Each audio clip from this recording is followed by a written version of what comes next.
السلام علیکم ورحمۃ اللہ وبرکاتہ۔ الحمدللہ وکفی وسلام علی عبادہ الذین اصطفی، اما بعد فاعوذ باللہ من الشیطان الرجیم، بسم اللہ الرحمن الرحیم۔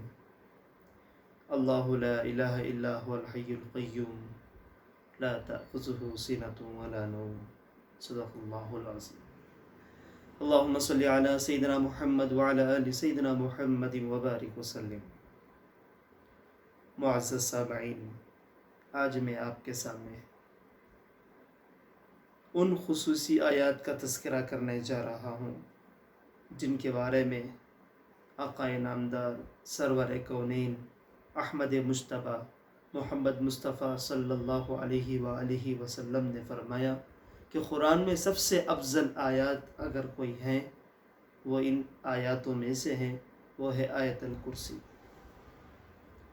مسند احمد کی روایت ہے کہ سب سے افضل آیت آیت الکرسی ہے، اور حضرت ابو ہریرہ رضی اللہ عنہ کی روایت ہے کہ جس گھر میں آیت الکرسی کی تلاوت ہوتی ہے، جس گھر میں پڑھی جاتی ہے، اس گھر سے شیطان چیختا چلاتا ہوا بھاگ جاتا ہے۔ اور ایک حدیث میں ہے کہ اگر کوئی سورہ بقرہ کو گھر میں تلاوت کرتا ہے تو شیطان اس گھر سے نکل جاتا ہے۔ جو احباب اپنے نئے نئے گھروں میں داخل ہوتے ہیں، میں ان سے عرض کرتا ہوں کہ آپ سب سے پہلے سورہ بقرہ کی گھر میں تلاوت کیا کریں۔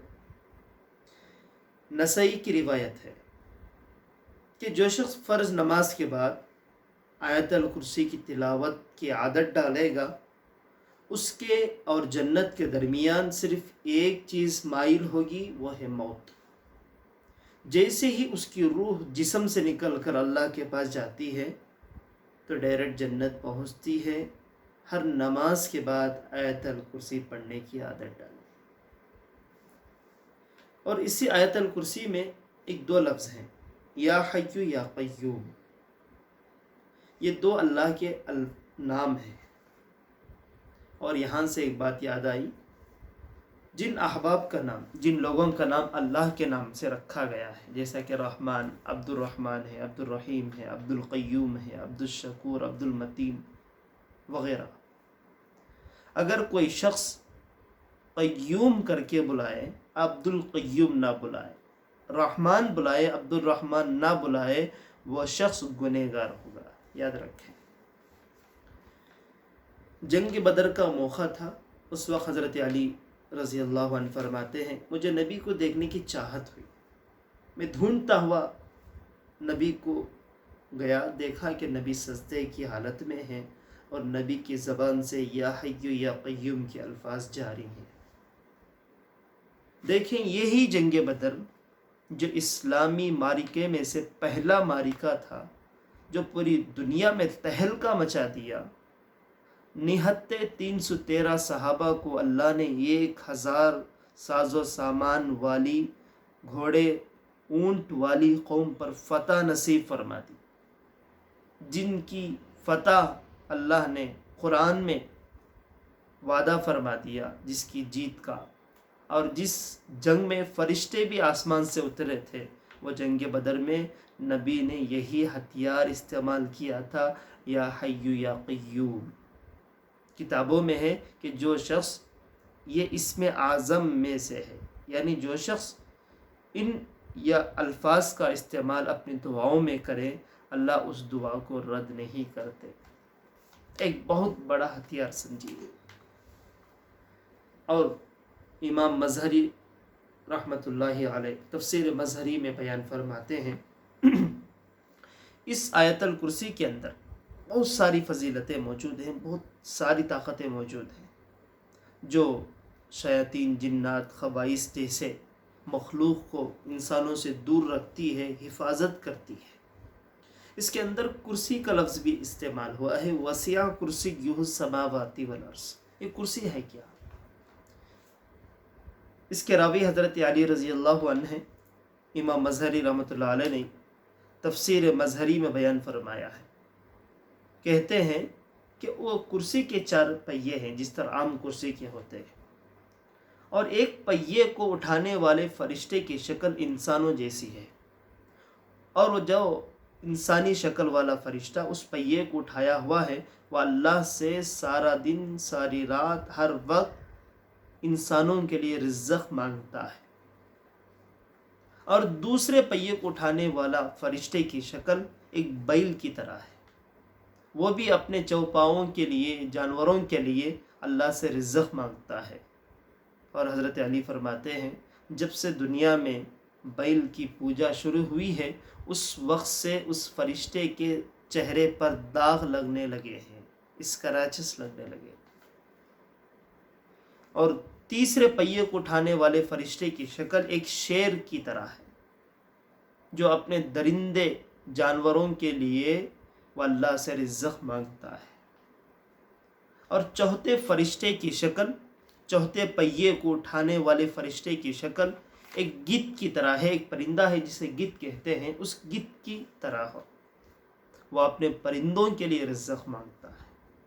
اور حضرت ابی بن کعب رضی اللہ عنہ کی روایت ہے کہ جو کرسی ہے یہ اتنی بڑی ہے کہ اگر ساتوں زمین ساتوں آسمان اس کے سامنے ڈال دیا جائے ایسا لگے گا کہ جیسا کہ ایک میدان میں ایک چھلا، ایک انگوٹھی ڈال دی جائے، اتنی بڑی ہے۔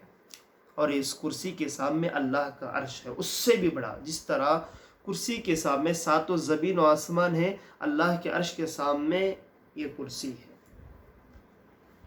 ایک اللہ کی جلالیت کو بتلاتی ہے، اللہ کی عظمت کو، بلندی کو یہ کرسی بتلاتی ہے۔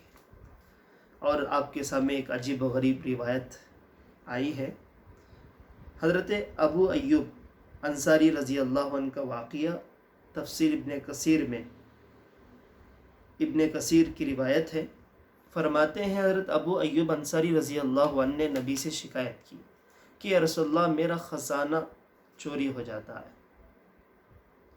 دروازے بند ہوتے ہیں، تالے لگے ہوتے ہیں، کوئی انسان اندر نہیں جا سکتا، لیکن خزانے چوری ہو رہے ہیں۔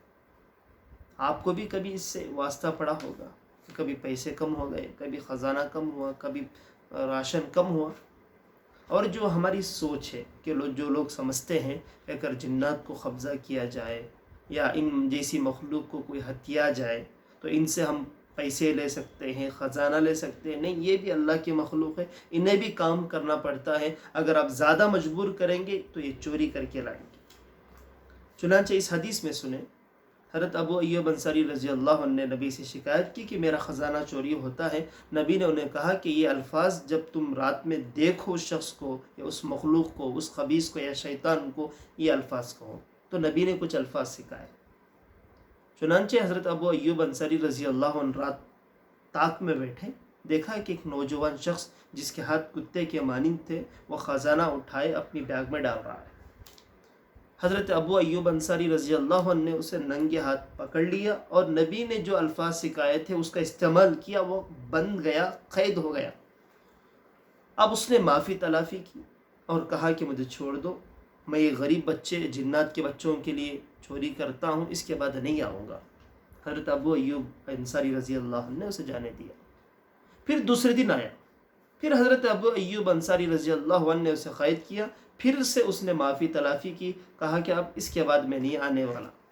پھر تیسری مرتبہ جب وہ آیا، حضرت ابو ایوب انصاری رضی اللہ عنہ نے نبی کے بتائے ہوئے ان کلمات سے قید کیا۔ اس شیطان نے کہا کہ اے ایوب مجھے چھوڑ دے، میں ایسا نسخہ دینے والا ہوں اور ایسے کلمہ دینے والا ہوں، اگر تو استعمال کرے گا اور اپنی زندگی میں اسے پڑھے گا، اپنے مالوں پر پڑھے گا، اپنے جانوں پر پڑھے گا، اپنے گھروں پر پڑھے گا، کبھی میری جیسی مخلوق تیرے سامنے بھٹک نہیں سکتی۔ وہ ہے آیت الکرسی۔ میں ہر ایک سے گزارش کروں گا، چاہے بچہ ہو، بوڑھا ہو، عورت ہو، چھوٹا ہو، بڑا ہو، ہر نوجوان کو چاہیے کہ آیت الکرسی کا ورد زبان پر رکھیں۔ اور جو گھر میں عورتیں ہیں میں ان سے بھی گزارش کرتا ہوں کہ اپنے گھر کی حفاظت کے لیے، مالوں کی حفاظت کے لیے، اپنے بچوں کی حفاظت کے لیے آیت الکرسی کا ورد رکھیں۔ تو نبی نے ان سے کہا کہ اے ایوب وہ خبیث جھوٹا، اس نے سچ بات کہی۔ اور ایک حدیث ہے، عجیب و غریب روایتیں مجھے ملی ہیں، حضرت عبداللہ ابن مسعود رضی اللہ عنہ جو حنفیت کے پائے تخت ہیں، صحابی علم والے، جن کو نبی نے دعا دی اللہم فقہہ فی الدین، اے اللہ اسے دین کی سمجھ عطا فرما۔ یہ صحابی روایت بیان کرتے ہیں، کتاب الغریب میں یہ بات لکھی ہوئی ہے، عجیب و غریب ہے۔ فرماتے ہیں کہ ایک شخص کی ملاقات ایک شیطان سے ہوئی۔ اس نے کہا کہ بھائی چلو مجھ سے کشتی کر لو، اگر تم جیتو گے تو میں ایسا نسخہ دوں گا کہ میری جیسی مخلوق کبھی تم سے جیت نہیں پائے گی۔ چنانچہ وہ نوجوان شیطان کے ساتھ اس عمر رسید انسان نے کشتی کی اور اسے پچھاڑ دیا۔ شیطان نے کہا چلو اور ایک مرتبہ کھیلتے ہیں، تو دونوں میں کشتی ہوئی، پھر سے اس انسان نے اس شیطان کو پچھاڑ دیا۔ مجھے یہاں سے ایک بات یاد آئی، پچھلے زمانے میں شیاطین نظر آتے تھے، اور ایک کتاب میں ایک بات لکھی ہوئی ہے کہ اس زمانے کے قریب کی بات ہے، ایک بزرگ جنگل سے گزر رہے ہیں، ایک شیطان آڑا چوڑا ہے، سویا ہوا ہے۔ اس بزرگ نے اسے لات ماری اور کہا ابے شیطان اٹھ کھڑا، تو نے تو اللہ سے قسم کھائی تھی لَأُضَلِّيَنَّهُمْ وَلَأُمَنِّيَنَّهُمْ وَلَآمُرَنَّهُمْ فَلَيُبَتِّكُنَّ آذَانَ الْأَنْعَامِ، تو نے اللہ سے قسم کھائی تھی کہ انسان کو، ابن آدم کو بہکاؤں گا اور انہیں ذلیل کروں گا، گمراہ کروں گا، ان کے کان پکڑ کر جہنم میں لے جاؤں گا، تو سو رہا ہے، جا اپنا کام کر۔ تو شیطان نے کہا صاحب مجھے پہلی ضرورت پڑتی تھی، اب میرا سارا کام انسان کرتے ہیں۔ استغفر اللہ، اب سارا کام انسان کرتے ہیں۔ قیامت کے دن ایک بات یاد رکھیں، اگر انسان کہے کہ اللہ میں نے نہیں کیا، شیطان نے کرایا، تو قرآن میں ہے، سورۃ المجادلہ میں ہے، شیطان کہے گا کہ میں نے کبھی اسے نہیں دیکھا، اس نے کبھی مجھے نہیں دیکھا، تو کیسے میں بہکا سکتا؟ تو سوچئے انسان کا کرتوت ہے۔ اور ایک شاعر کہتا ہے، شیطان کہتا ہے کہ مجھے ہنسی آتی ہے حضرت انسان پر، خطا خود کرے لعنت کرے شیطان پر۔ تو انسان اتنے آگے بڑھ گئے برائی میں، شیطان بھی آرام کرنے لگا۔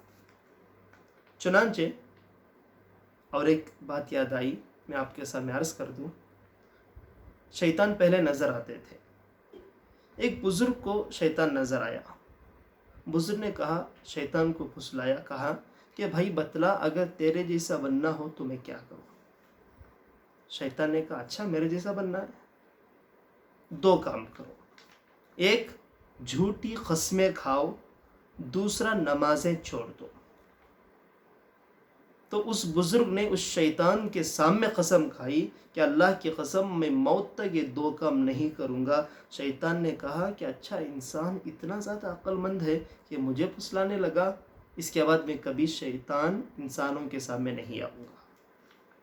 تب سے شیطان انسانوں سے دور رہنے لگا، غائب رہنے لگا۔ چنانچہ عبداللہ ابن مسعود رضی اللہ عنہ کی روایت ہے کہ اس انسان نے اس شیطان کو پچھاڑ دیا۔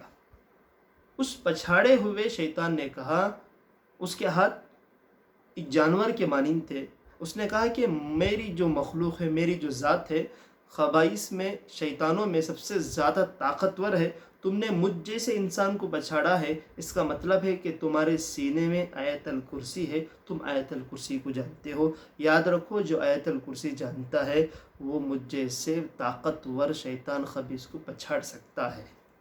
تو یہ بہت بڑا خزانہ ہمارے ہاتھ لگا ہے، بہت بڑی نعمت اللہ کے ہاتھ لگی ہے۔ قرآن کے اندر عجیب و غریب خزانے ہیں، ہمیں معلوم نہیں ہے، پرکھنے کی ضرورت ہے۔ جو علماء مفسرین آپ سے کہتے ہیں، آپ ان کی باتوں پر غور کریں اور اللہ کے اس بتائے ہوئے دین کو سمجھنے کی کوشش کریں۔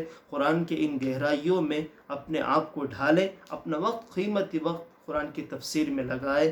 اللہ تعالیٰ سے دعا ہے اللہ میری خدمت کو بھی قبول فرمائے، مجھے ذخیرہ آخرت بنائے، اور سننے والے، دیکھنے والے اور عمل کرنے والوں کو بھی بے حد قبول فرمائے، دونوں جہاں کی خوشی نصیب فرمائے۔ آمین۔ وآخر دعوانا ان الحمد للہ رب العالمین۔